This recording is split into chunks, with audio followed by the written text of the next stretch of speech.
Bueno, vamos a empezar la última de las mesas redondas. Para aquellos que os habéis incorporado y no conocéis la dinámica, en las mesas redondas participan los ponentes del día, pero siempre incorporamos a alguien que intenta dar una visión ajena, ¿no? Entendemos que y esperemos que sea también perturbadora para no volvernos endogámicos y relamidos, ¿no? Sino que realmente sea capaz de aportar a este discurso común. En este caso se incorpora con nosotros Andreu Escrivá, que es licenciado en Ciencias Ambientales, ha trabajado como investigador en el Centro de Investigaciones sobre Desertificación y en el Instituto Cabanilles de Biodiversidad y Biología Evolutiva, además que como consultor en sostenibilidad y comunicación. Formó parte del Comité de Expertos en Cambio Climático de la Comunidad Valenciana. Es divulgador científico y colabora con diferentes medios de comunicación de prensa, radio y televisión. Muchos de vosotros quizá no lo conozcáis por el nombre, pero cuando empiece a hablar os daréis cuenta que habréis leído alguno de sus artículos. Trabaja en la Fundación Municipal Valencia Clima y Energía, donde es responsable del Observatorio de Cambio Climático. Y ha escrito libros de divulgación generalista, ¿no? Intentar acercar esto del cambio climático y a la mayor parte de la población, con títulos tan provocativos como Aún no es tarde, claves para entender y frenar el cambio climático, Ahora yo qué hago, cómo evitar la culpa climática, pasar a la acción, o Contra la sostenibilidad, porque el desarrollo sostenible nos salvará al mundo y qué hacer al respecto, ¿no? En este último libro, como se dice por aquí, no dejas títere con cabeza, ¿no? Él va haciendo un repaso de todos esos temas que han sonado y resonado en todas estas intervenciones, como son sostenibilidad, huella de carbono, transición ecológica, renaturalización, economía circular, reciclaje, finanzas sostenible, ¿no? Y él dice en su libro cómo muchos de estos términos fueron introducidos precisamente por las compañías más contaminantes y destructivas del mundo, y cómo cuando entramos a analizar cada uno de ellos entramos continuamente en contradicciones, porque en cierta manera intenta justificar un modo de vida basado siempre en el crecimiento. Bueno, Andreu, en esta mesa en concreto que se llama Escalas Precisas, nos gustaría que nos dijese cuál es ese punto de no retorno, cuál es ese punto de crecimiento, o sea, cuál es la escala precisa de las actuaciones que debemos llevar a cabo, o por lo menos las que no debemos llevar a cabo. Bueno, gracias. Menos mal que no puse un capítulo de contra la arquitectura sostenible. Pero, bueno, lo primero, gracias a la organización por haber contactado e insistido, y estoy muy contento de haber estado aquí. Me ha flipado antes, conocía vuestros proyectos, de habérmelos leído, pero la explicación ha estado muy bien y bueno, he tomado un montón de notas que no creo que me dé tiempo, pero si no, luego igual podemos intercambiar algún parecer.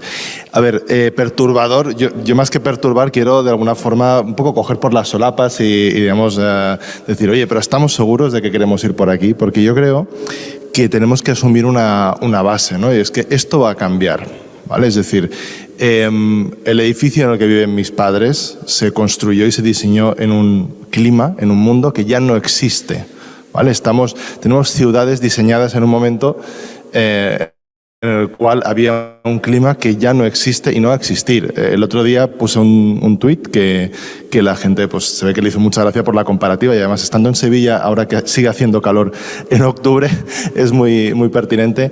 Y es que yo, hasta mis 40 años, que tengo 40 años, he vivido un total de 125 noches tórridas, que, ojo, una noche tórrida es aquella en la que la temperatura mínima no baja de los 25 grados.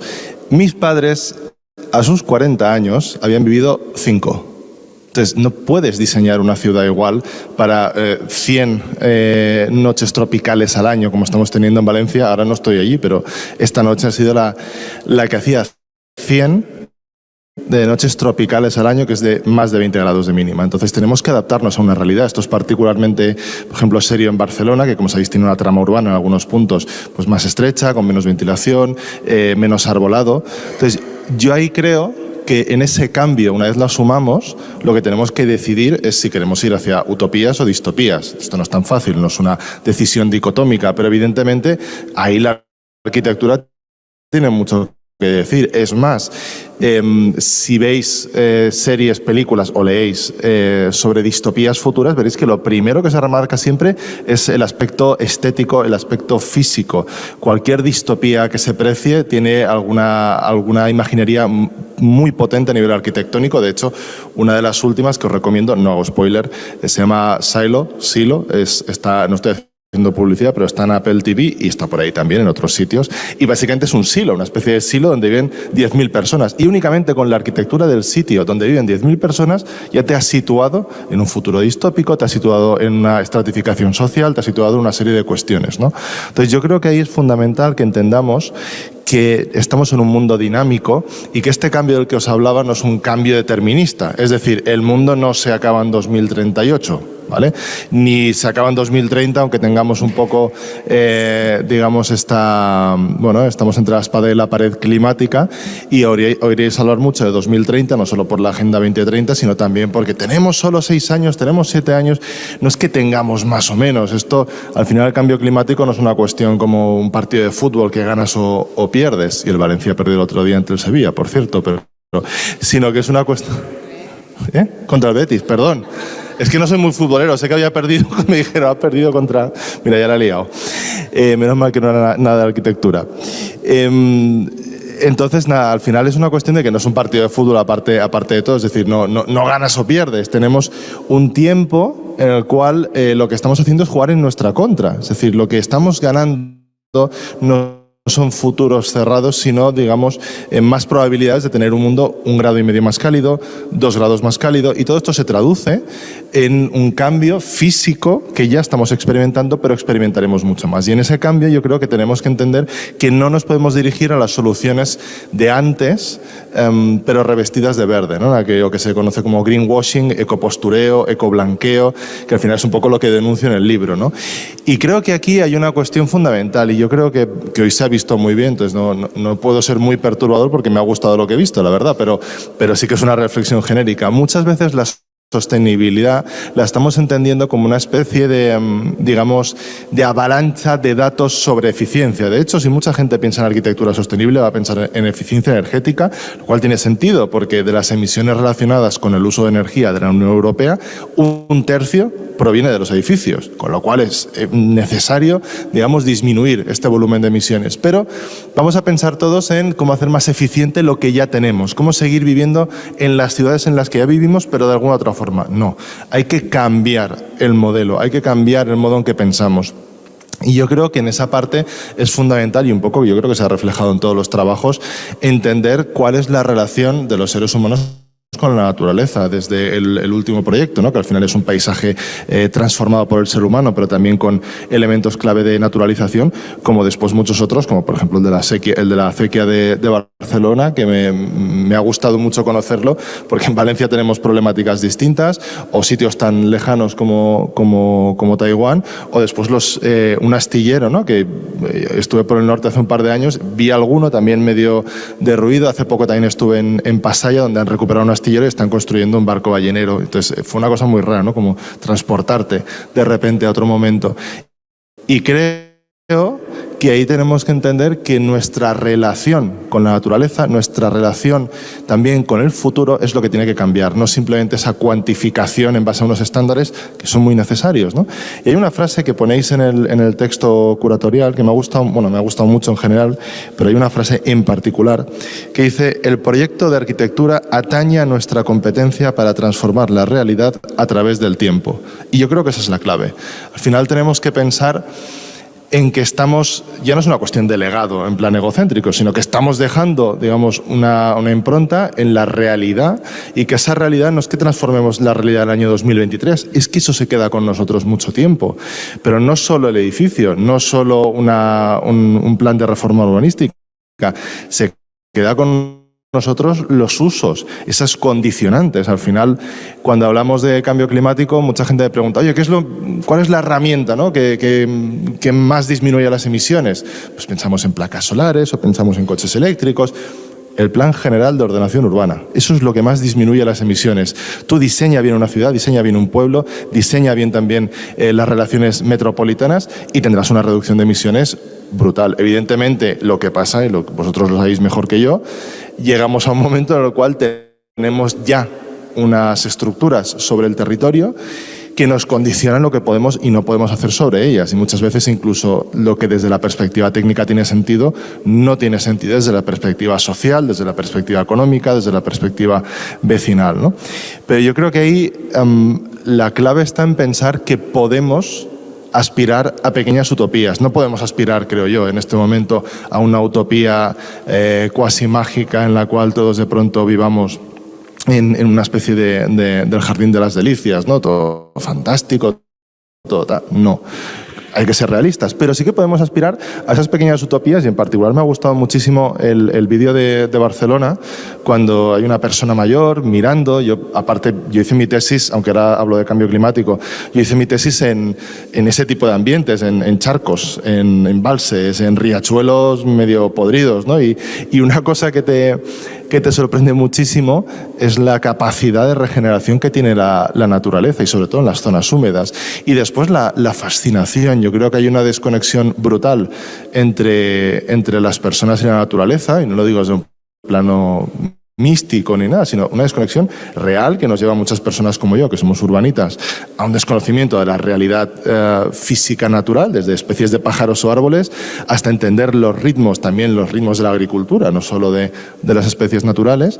Y por lo tanto esa relación tiene que ser bidireccional, naturaleza-ser humano. No podemos simplemente aspirar a salir nosotros a reconectar fuera, sino tenemos que traerla dentro, y yo creo que el tipo de proyectos que se han presentado van un poco en esta línea, ¿no? Y ahí sí, yo creo que ahí podemos empezar a darle otro sentido a la palabra sostenibilidad. Yo en el libro tengo que reconocer que yo digo que no es recuperable, que no se puede resignificar, que está perdida, porque es verdad que la han adoptado. Bueno, ayer venía y ponía movilidad sostenible. Vendían patinetes, que yo les tengo un poco de manía, lo siento si alguien usa patinete. Está muy bien el patinete, puede ser eléctrico, pero no es sostenible. En el sentido más sostenible es tener calles más anchas para los peatones o más transporte público. O una ciudad más amable, ¿no? Que te proteja más cuando hace calor, que de aquí sabéis un rato de eso, ¿no? Pero yo sí que creo que podemos enfocarnos en esa sostenibilidad profunda, que cada uno probablemente le demos una palabra distinta. Yo estoy muy a favor de recuperar palabras. Al final, economía circular, no, yo lo que he visto es que muchos de vosotros habéis recuperado materiales, habéis ido a proveedores locales, habéis intentado reutilizar. No hace falta llamar economía circular, no sé si alguien lo ha dicho, pero no es una crítica, si alguien lo ha dicho. Podemos hablar de eso, podemos hablar de, cuando hablamos de sostenibilidad, oye, de prosperidad, de bienestar, de salud, porque al final las políticas ambientales son también políticas de salud, y fijarnos en esos pequeños espacios que después nos inspiren. Es verdad, estos escalas precisas, y hay algunos proyectos muy pequeños, pero pequeños en un sentido métrico, pero en un sentido simbólico y en un sentido intelectual. Yo creo que los proyectos que se han presentado aquí son muy potentes, y yo creo que en eso nos tenemos que fijar, en esa inspiración, en ver que eso es posible, y que si se puede hacer un mirador en lo que era una acequia degradada y tal, y la gente va a utilizarlo, ¿por qué no se puede hacer más? En Valencia sabéis que en Valencia tenemos el parque urbano más largo de Europa y el mejor puntuado en Google, eso es otro tema al margen, que es el Jardín del Turia. El Jardín del Turia era el río Turia, ¿no? Pues en el año 57 hay una riada en Valencia, y después lo que se decide es hacer el Plan Sur, que revienta toda la huerta, pero desvía el río desde unos kilómetros hacia adentro. Entonces, Valencia tiene una especie de cauce seco que no se sabe muy bien qué hacer con él, hasta que en los años 80 se acomete un proyecto de reforma integral. Conoceréis la parte final, que es la parte de la Ciudad de las Artes y las Ciencias. Igual conocéis más, y lo cual me alegraría mucho, pero lo habitual es que la gente conozca la Ciudad de las Artes y las Ciencias de Calatrava, que está ahí al final, y se quiere hacer ahora un parque de desembocadura, porque evidentemente el río no hay río y tampoco desemboca, y entonces la ciudad ha perdido su conexión con el mar, ha perdido su conexión, ¿no? Con también ese vínculo histórico. Bueno, pues todo esto al final es una utopía. Yo lo uso mucho para hablar de ello. ¿Por qué? Porque es que hubo un proyecto en los años 60 y principios de los 70 que era hacer autovías, una autovía por el río. Ahora imaginaos, el río son 8 kilómetros, creo, larguísimo, es precioso, aparte es, como dice un periodista valenciano, es donde Valencia hace la digestión. Pues eso fue un proyecto, digamos, en la época franquista, evidentemente, de una autovía, y además con un monorraíl por arriba. Es una cosa loquísima, podéis encontrar alguna imagen en internet.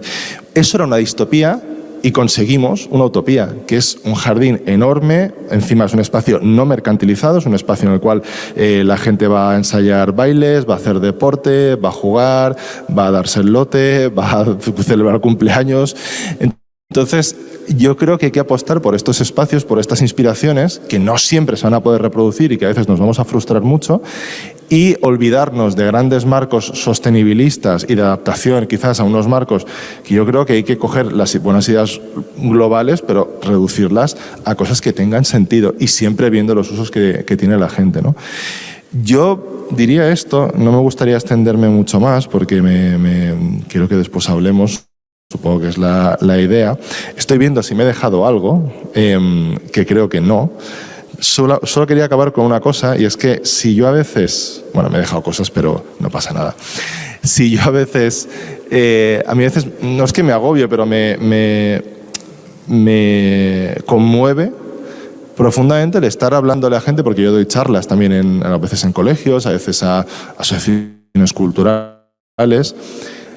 Le doy charlas a gente que vivirá en el año 2100, lo cual yo, sinceramente, la primera vez que me di cuenta de eso dije, ostras, porque de normal, claro, tú das una charla en el año 2000, pues alguien que había nacido en el año 90, pues evidentemente no, bueno, evidentemente tampoco, ¿no? Pero lo más probable es que no esté en 2100.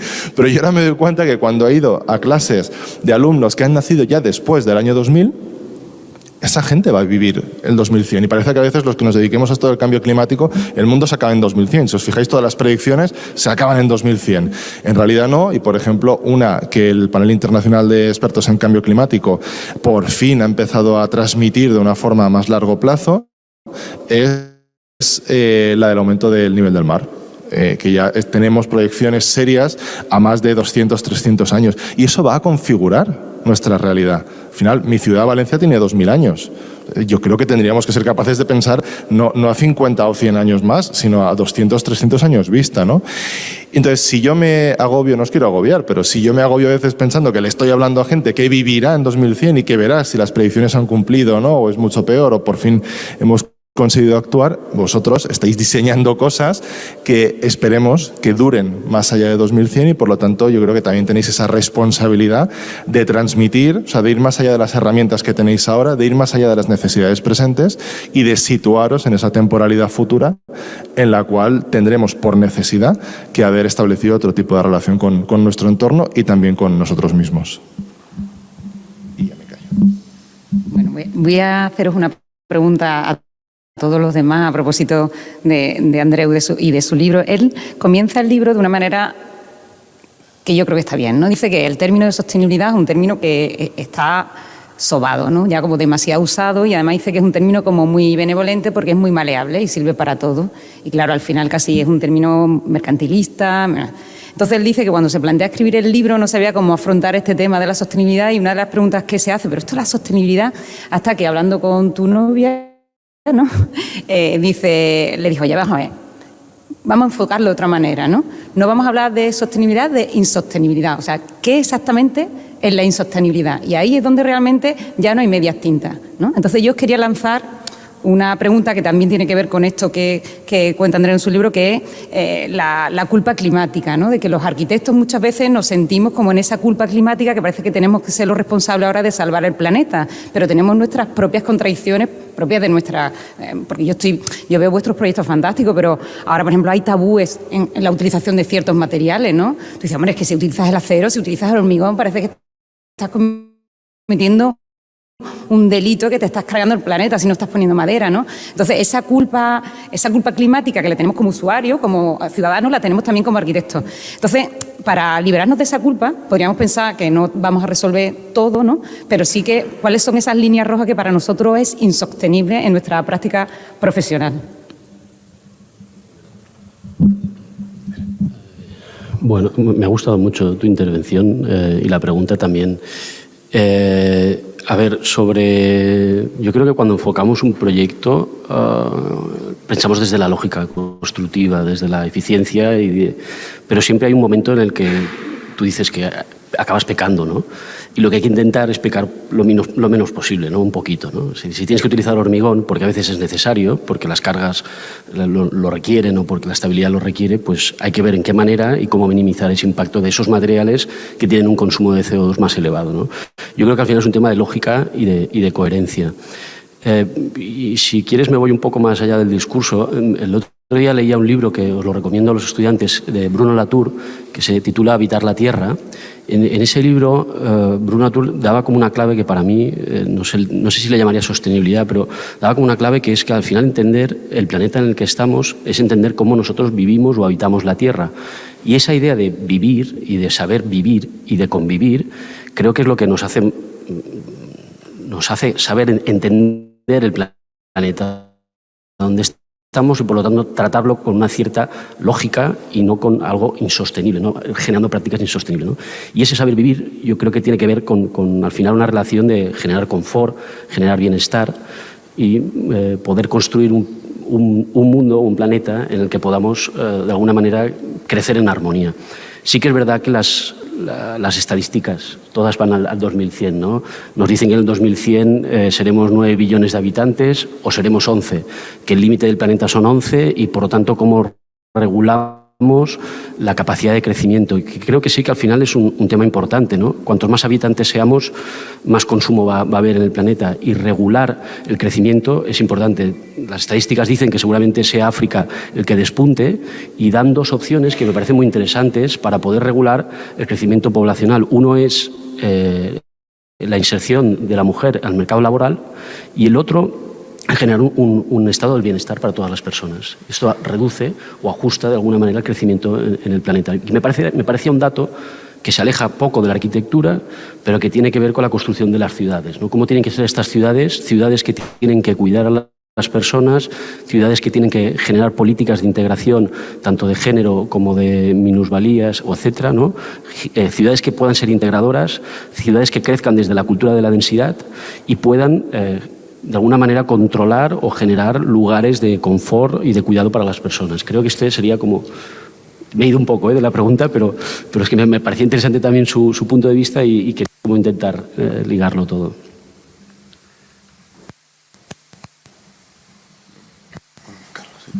Bueno, yo bajando un poco al terreno más llano, yo diría que la construcción de la ciudad, yo creo que va a ser más una reconstrucción de una ciudad, ¿no? De una idea de ciudad, ¿no? Difícilmente, a pocos años vista, en 2100, estamos ya en el 2100 prácticamente, tenemos la obligación moral y la responsabilidad como arquitectos de estar diseñando el siglo XXII. Yo pienso esto, es decir, nosotros sí que hacemos arquitectura política, los políticos no pueden hacer arquitectura.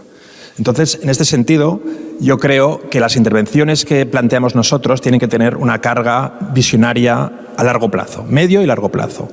En este sentido, seguramente el ejemplo que hemos comentado estos días de la tipología, de la idea de la reutilización no programática de un espacio que se puede utilizar y puede cambiar en un futuro, la ciudad tenemos que encontrar mecanismos para poder generar intervenciones, diríamos, de bajo coste económico y energético, y que podamos realmente mejorar la habitabilidad de la ciudad. La habitabilidad de la ciudad pasa evidentemente por la habitabilidad del espacio público, ¿no?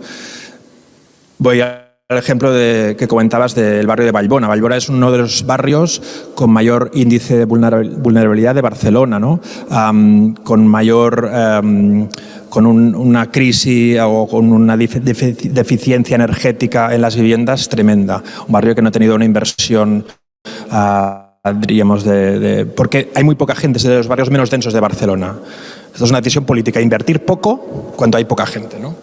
Bueno, entonces, pequeñas intervenciones como esta, en este caso, que son fruto de una voluntad de querer reconectar, regenerar, refrigerar, rebajar la temperatura del agua para ese pequeño espacio que se convierta realmente en patrimonio con todas las palabras, patrimonio hídrico, el agua como patrimonio, no una piedra, no una tipología, no, el agua. El agua es futuro. Entonces, en este sentido, yo creo que las ciudades tenemos una oportunidad para hacer planteamientos a escala pequeña, y en este sentido está bien el grupo, escalas precisas, precisar las intervenciones en las ciudades, que seguramente se están haciendo y a lo mejor se deberían hacer más radicales, sin miedo a las consecuencias y sin miedo a las críticas. La ciudad, como un edificio, nos tenemos que equivocar, hay que arriesgar, la gente se tiene que quejar. Tenemos que aceptar las críticas de la gente, porque si la gente no se queja, es que eso no avanza. Entonces, yo creo que hay que perder el miedo y hay que entender que estamos viendo en un lugar que va a evolucionar con nuestra aportación y nuestras intervenciones. Bueno. Sí, yo creo, es lo que tengo que, ya me estaba olvidando de lo que iba a decir antes, pero cojo la tuya y desde aquí me pongo en otro lugar, ¿no? Pero creo que, y me estoy acordando, ¿no?, de la culpa, ¿no?, que para mí es algo importante porque nos hace reflexionar hacia el yo más profundo. Y utilizo un esquema que, bueno, seguro que todos vosotros conocéis, de las 5 pieles, ¿no?, y nos sitúan a cada uno en un momento determinado. La primera, la nuestra, ¿no?, nuestra propia piel. Ahí hablamos de nuestra propia responsabilidad, ¿no?, en cada uno de los puntos que estamos tomando. La decisión de comprar una bici ¿no?, es nuestra propia, ¿no?, es decir, de nuestro entendimiento individual. La segunda, la ropa, ¿no?, y un sistema como el que estamos hablando, compañeros nuestros hablaban ayer, cuando hablas técnicamente de los grados, sí, pero ¿cómo vives tú en el interior, ¿no? La tercera, la envolvente. Ahí sí, ahí ya somos nosotros. Pero es que la cuarta, en relación con el crecimiento, con las ciudades, con la propia naturaleza, nos hace entender la quinta, que es nosotros como sociedad. Y recuerdo, bueno, pues la intervención de Vico, ¿no?, ayer, es decir, las diferentes morales. ¿En dónde estamos, no? ¿A dónde vamos a ir nosotros? Y creo que desde la unión, y por supuesto, lo que decías tú, desde el entender al usuario, por decirlo de algún modo, pero desde el todos juntos es donde podremos avanzar a caminos que son correctos, porque si no creo que nos estaremos como viendo siempre como dos partes o dos caras de la moneda, que unos defenderán uno y otros defenderán la otra, cuando creo que solo hay una única dirección, ¿no? Y creo que eso es lo importante. A mí, respondiendo a tu pregunta y lo que comentaba Carlas, que sí que me preocupa mucho la manera en la que podemos actuar, porque como él comentaba, los planes generales sí que me parece una herramienta fundamental, pero el papel de los arquitectos en el planeamiento, y sobre todo, por ejemplo, nosotros en Galicia, con los nuevos planes generales que se están haciendo, aparte de que vienen de 10 años o 15 años atrás, no están incorporando ninguna de estas ideas y ni se plantean ni les interesa. Y se nos ha quitado de esos grupos de decisión en esos planes. Al final son más, y no tengo nada contra eso, pero es más tema de abogados o incluso en las escuelas se ha delegado ese papel que nos correspondería también a nosotros opinar ahí. Y me parece que a veces la única herramienta que nos queda es, como decías tú, en ciudades como las nuestras, es actuaciones puntuales para poder empezar a combatir y hacer demostrar que eso puede cambiar, porque es como que la escala general se nos ha escapado, no tenemos, o al menos esa es mi percepción. Yo diría, no hay que esperar. No hay que esperar. O sea, yo soy muy escéptico con los planeamientos en general. Nosotros el proyecto hemos explicado, hemos pasado casi 8 años, planes directores, planes estratégicos, manual de criterios. Hemos tenido 5 encargos distintos de papel. Hasta que al final no se ahoga un niño o no tal, no se queja alguien, no se actúa, ¿no? Y eso es lo que comentábamos antes. Y esta actuación rápida tiene mucho más interés y tiene mucho más potencia que un plan director. Es importante el plan director, ¿no? Es fundamental tal vez, pero yo soy muy escéptico. Entonces hay que encontrar la manera de agilizar o de trasladar las urgencias en algo que no sea simplemente tapar cosas, que sea algo más sistemático o algo más sistemático. ¿No? Yo creo que las pequeñas intervenciones son necesarias para concienciar, pero no vamos a resolver el problema. Yo creo que más está en la escala territorial. Viendo a Frank Lloyd Wright a la época con la aparición del automóvil explicaban la ciudad ideal, aquella que se desarrollaba fuera de los centros de las ciudades, es decir, en el territorio. En aquel momento no se veía a dónde nos iba a llevar todo esto, pero el gran problema ha sido efectivamente el automóvil, que ha permitido de que nos vamos extendiendo como una mancha de aceite. Nosotros que trabajamos en Francia, pues pasa igual aquí, Es decir, todos en pequeños pueblos. Tú miras las fotografías de hace 100 años, miramos ahora hacia el futuro, pero hace 100 años estos pueblos tenían una vida increíble. Es decir, la gente vivía en este lugar, trabajaba en este lugar. Todo lo que llamamos sostenible era por pura necesidad. La vida comunitaria hacía que esto funcionara correctamente. El gran enemigo, pero es que es una gran ventaja, pero ha sido también el gran enemigo, ha sido el automóvil. Ha permitido salir de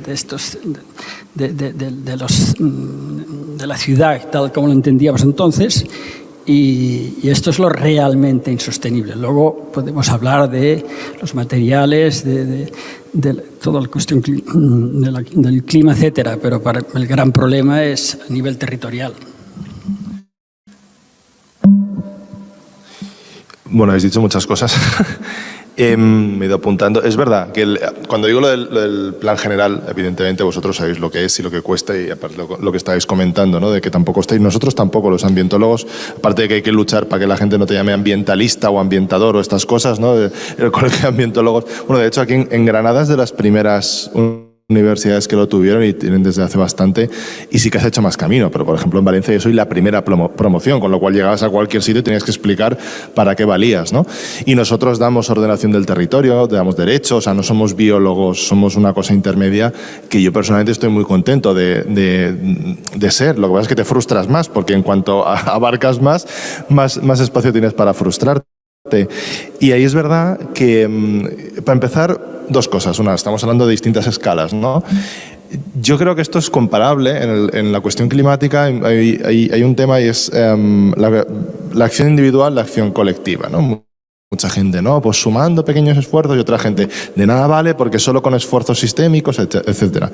No son excluyentes. Yo tengo una frase que repito a modo de mantra, que es todo esfuerzo, todo acto individual suma, pero solo el colectivo transforma, y lo que necesitamos en este momento es transformación. Pero no es excluyente. Tú puedes estar transformando, digamos, legislación o marcos generales, pero a la vez puedes estar haciendo, digamos, en tu día a día o en ámbitos más pequeños, ¿no? A mí lo que me preocupa mucho es que determinadas cuestiones, y antes ha salido el tema de la renaturalización, determinadas cuestiones en las ciudades o allí donde vivimos solo se producen habitualmente cuando hay una petición de los vecinos. Por ejemplo, en mi barrio, pues ahora se han plantado, yo vivo al lado de una gran avenida de 4 más 4 carriles, en algunos puntos 5. Pues no había árboles, en una avenida enorme, además con una acera muy ancha. Dices, ¿cómo es posible? O sea, ¿por qué una calle puede abrirse sin árboles, pero no, sin alcantarillado, sin luz, sin tal? Evidentemente, pues porque sin alcantarillado tenemos un problema, ¿no? Pero sin árboles también. Es que nadie iba por ahí. De hecho, yo tengo que andar 10-15 minutos para coger el autobús del trabajo y no voy por ahí. O sea, voy de hecho por un itinerario de sombra, ¿no? Aunque sea un poco más largo. Entonces, creo que tenemos un problema cuando, al menos en Valencia, os hablo desde la perspectiva de allí, muchos de los cambios que hemos visto han sido por peticiones ciudadanas, y si tú te metes, como yo me metí, a revisar los proyectos que la gente proponía para sus calles, plazas, etcétera, en los presupuestos participativos, no diré el 90%, pero más del 75% eran renaturalización. Eran más plazas, más espacios verdes, más porches con vegetación, más zonas de juego, más... Es decir, estamos hablando todo el rato de que la gente tiene una necesidad muy fuerte de espacio público para que yo creo que a partir de la pandemia ha habido un cambio también de percepción, y que eso, de verdad que no es por llevármelo a mi terreno, pero esas ganas de cambio de espacio público yo las veo redirigidas siempre a tener espacios más vivibles y más verdes, ¿no? Y más saludables. Entonces yo creo que ahí efectivamente hay que arriesgar, aunque después veamos casos como el de Barcelona, que con las supermanzanas, no sé si lo habéis visto, bueno, pues que había, digamos, un litigio en contra, lo han ganado, y ahora de repente los que litigaban dicen no queremos que se ejecute. Yo cuando voy a Barcelona, A veces me pillan, pues que me llaman, ¿no? Por la calle, como a todo el mundo. A veces son alguna entrevista y tal, y digo, bueno, venga, va, pues voy a intentar. No me voy a un bar, no me meto en el hall de un hotel. Trato de buscar alguna de las calles de Supermanzanas que son mucho más tranquilas. Y sé que tienen problemas, tampoco quiero idealizar, pero al final son espacios que la gente se apropia, están llenos todo el rato y después incluso con métricas que no deberían ser las principales, pero hasta los comercios muchas veces venden más, también en las calles peatonales o en las calles. Hace poco coincidí, que seguro que lo conocéis o habéis tratado, con el alcalde de Pontevedra en una charla online, y dices, cuando peatonalicé las calles me querían matar y ahora me matarían si vuelvo a dejar que entren los coches. Y un poco lo que estabas diciendo del tema de los coches. Yo conduzco y me gusta conducir como aquel anuncio. O sea, no soy anticochista de que es el mal personificado, pero han destrozado las ciudades y han destrozado las relaciones humanas. Y esto un poco como decía Jorge Bion en el libro aquel de la España de las piscinas, ¿no? Al final lo que ha permitido es una desagregación social, una atomización de la sociedad, enmarcada por supuesto en una revolución conservadora a partir de los 80, que lo que hace es que tú tengas tu parcelita de tu casa, tu parcelita de tu acción climática, que es comprar esto, no comprar esto, tirarlo a este contenedor o no, y de alguna forma te desligas de lo que pasa alrededor. Pierdes esos espacios comunes, pierdes esos espacios de encuentro y al final tú piensas, ostras, ¿cuánto tiempo hace que no hablo con nadie de mi barrio? Yo tengo la suerte de vivir en un barrio de Valencia que era un pueblo y mantiene la estructura de la trama urbana del pueblo. No vivo en el pueblo porque las casas valen una leña. Yo vivo un poco fuera del pueblo, pero desde mi casa lo veo. Entonces, yo allí tengo me mudé hace poco y hay un cambio brutal, porque yo voy, me conocen en todos los sitios, tienen asientos en la verdulería, en la panadería para que se siente la gente mayor. Cada vez que voy a la verdulería hay una mujer mayor que me explica alguna receta nueva que no me sabía. En la plaza del pueblo, porque hay plaza del pueblo, se hacen festivales culturales, va la banda de música, etcétera. Al final necesitamos ese tipo de espacios que la gente de Valencia no lo conoce, y cuando va ahí dices, ostras, ¿y esto estaba aquí? Y necesitamos esa capacidad, sobre todo de arriesgar. Yo ahí estoy muy de acuerdo hay que ir. Yo hablo mucho, sé que mi posición es más cómoda que la vuestra. Yo hablo de necesitamos una maquinaria de guerra climática en las ciudades, contra el calor, contra la contaminación y por el espacio público y por nuestra salud. Yo puedo decir eso, es verdad que queda muy bien poner maquinaria de guerra, pero después hay que trasladarlo a planes concretos, a presupuestos. Pero yo sí que creo que hay que arriesgar, hay que pensar en grande, aunque pensar en grande signifique pensar en pequeño.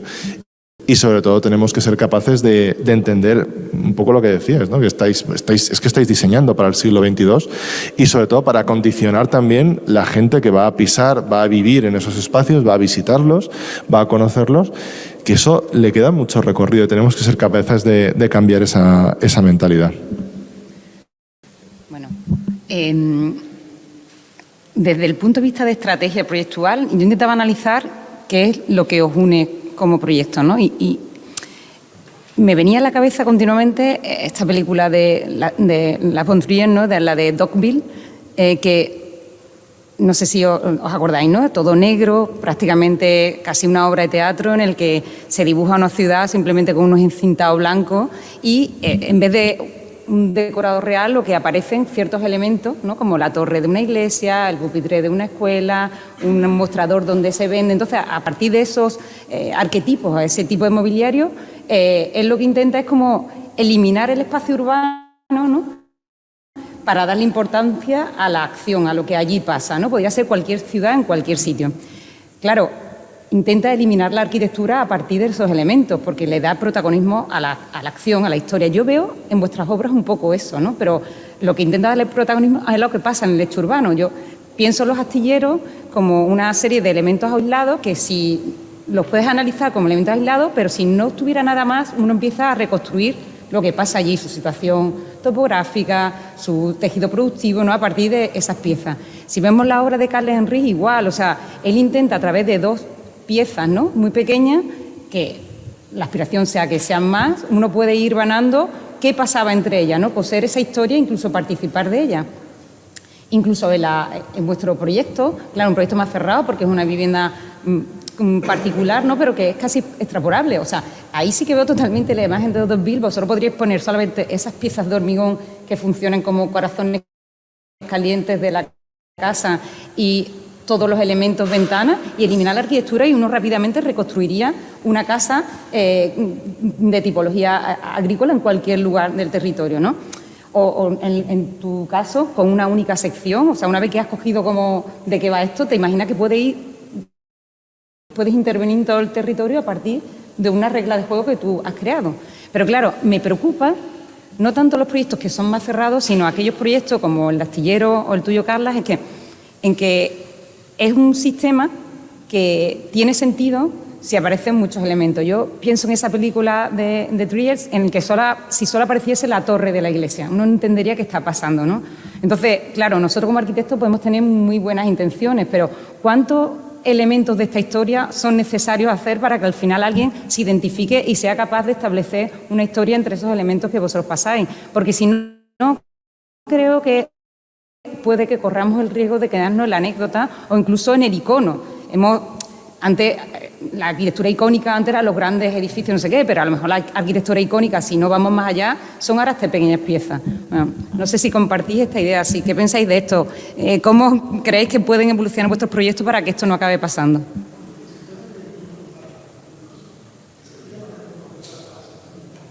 Bueno, sí, ¿quieres contestar? Sí.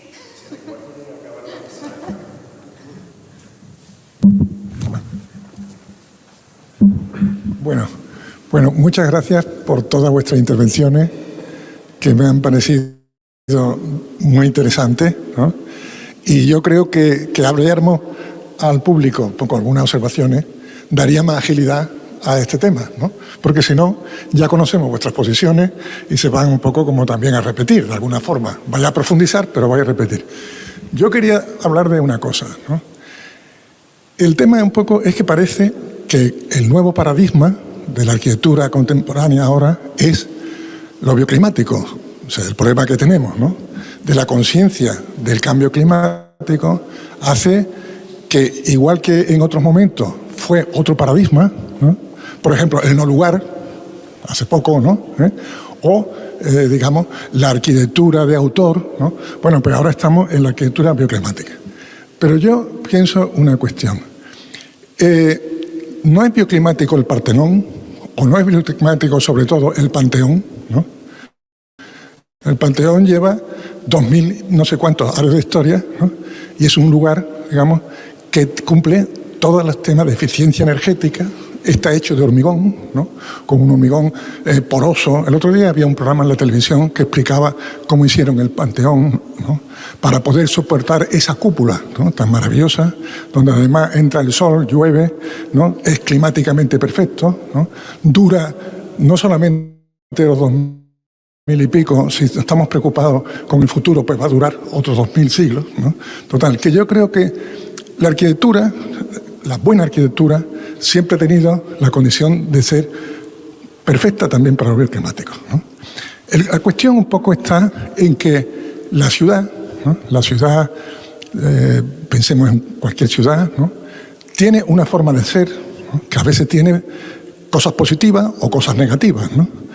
Pero cuando hablamos de la ciudad en la historia, ¿no? Pues tiene unos elementos que ha llegado hasta hoy y que tienen, digamos, una fórmula bastante bioclimática. Y luego tiene unos espacios urbanos, los espacios positivos de la ciudad. Estoy pensando, por ejemplo, en Sevilla, ¿no? Que es una ciudad, digamos, que tiene unos espacios maravillosos, ¿no? Y que se construyó en su época, pues con toda la ascensión para controlar el clima, ¿no? Todo, ¿no? No sabemos si la ciudad contemporánea ha sabido, digamos, desarrollar, digamos, la valía de esas ciudades, digamos, que están bien establecidas, ¿no? Pero el tema de hoy es que ya, como alguien ha dicho aquí, lo importante, digamos, es el crecimiento poblacional. Y que aquellas cosas que nos gustan un poco de lo que se ha planteado cuando se ve lo de Jamonero con la plaza del pueblo, ¿no? Y las casas y tal y cual, que es magnífico, ¿no? Es un proyecto que me parece fantástico, ¿no? Pero claro, el problema es que está muy bien porque un proyecto muy concreto tiene que estar pensado como un proyecto mundial. O sea, que la acción concreta, que cada uno de vosotros habéis visto en cada uno de vuestros ejemplos, está contribuyendo a un proyecto planetario. Porque todo está conectado, o sea, las escalas están conectadas. El problema es que la pequeña escala es válida, lo que se haga, porque se está pensando en que esa es la escala que teníamos que tener en el planeta mundial. No veo otra solución. Pero el tema es que el crecimiento ha hecho que la ciudad se ha extendido en el territorio, ¿no? Y con esto termino, se ha extendido en el territorio, ¿no? Y ya la ciudad es una ciudad completamente dispersa que Antonio, tiene, digamos, Antonio, un perdona, gran interland. ¿puedes Termino. concretar la pregunta? Porque tenemos un tiempo- Termino, porque no estoy perdido, estoy, digamos, concreto, ¿no? Porque a veces hay intervenciones muy perdidas, pero yo estoy muy concreto. El tema es de que ahora tenemos una escala, digamos, de una ciudad dispersa en el territorio, ¿no? Completamente dispersa, ¿no? Es como Carlos Martí, el gran Carlos Martí, habló de que lo que es la ciudad ha inundado, ¿no? Y lo importante no es inundar, es irrigar. O sea, cómo el territorio debería crecer, digamos, haciendo, digamos, que fuera la ciudad en el territorio. Y eso fundamentalmente viene por solucionar la movilidad. La movilidad pública entre los lugares para evitar el coche, que es lo que tú planteas, ¿no? Y para hacer que la gente pueda disfrutar, digamos, de una ciudad que también es una ciudad campo y es una ciudad jardín. Eso es lo que quería decir.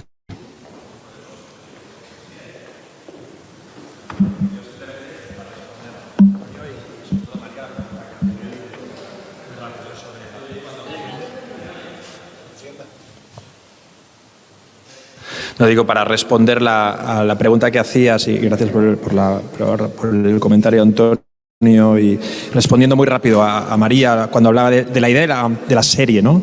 Cuando hablabas de Dogville, ¿no? Que unos elementos generen una secuencia, una serie. Totalmente de acuerdo. Yo pondré, simplemente para acabar o para añadir esta idea de la serie, otro ejemplo cinematográfico, ¿no? En este caso, un director, David Lynch, ¿no? Que tuvo un encargo en el año 2001 de una serie que fracasó. Fracasó porque no tuvo audiencia. Grabó un capítulo piloto y fracasó. El mismo director reutilizó esta idea de serie para hacer, para mí, la obra maestra del siglo XXI, Mulholland Drive, ¿no? Es una película que toma prestados momentos de la serie, añade 2 años después o 3 años después otro final, es una película collage y le da otro sentido. A veces está bien hacer una serie, pero si no se puede hacer una serie, es mejor hacer una buena película. Lo importante es hacer algo que tenga un sentido y que sirva de ejemplo y que quede, que genere pozo. Bueno, muy rápido también gracias por el comentario y por responderte, María. Cuando hablabas de los astilleros, yo creo que es una pregunta que la hemos reflexionado a veces. Es decir, se convertirán en cromos casi como particularizando, ¿no? Pero claro, nuestra idea al final es que son piezas que forman parte del paisaje, incluso que crean paisaje. La recuperación o rehabilitación de una puede hacerla como un elemento que al final lo que está haciendo es señalarse a sí mismo, ¿no? En plan, aquí estoy, encarno una memoria. Pero es que lo ideal es que siguieran formando parte de ese paisaje con la actividad para que fueron generados y que por lo tanto narrasen la evolución de una sociedad, ¿no? Es decir, un paisaje cultural. Ahí sí que tiene sentido. Si todos empezáramos a hacernos, pues de los 12 que hay, cada uno una pieza distinta, claro, podríamos, es verdad que estamos actuando, pero ya sería otra cosa, ¿no?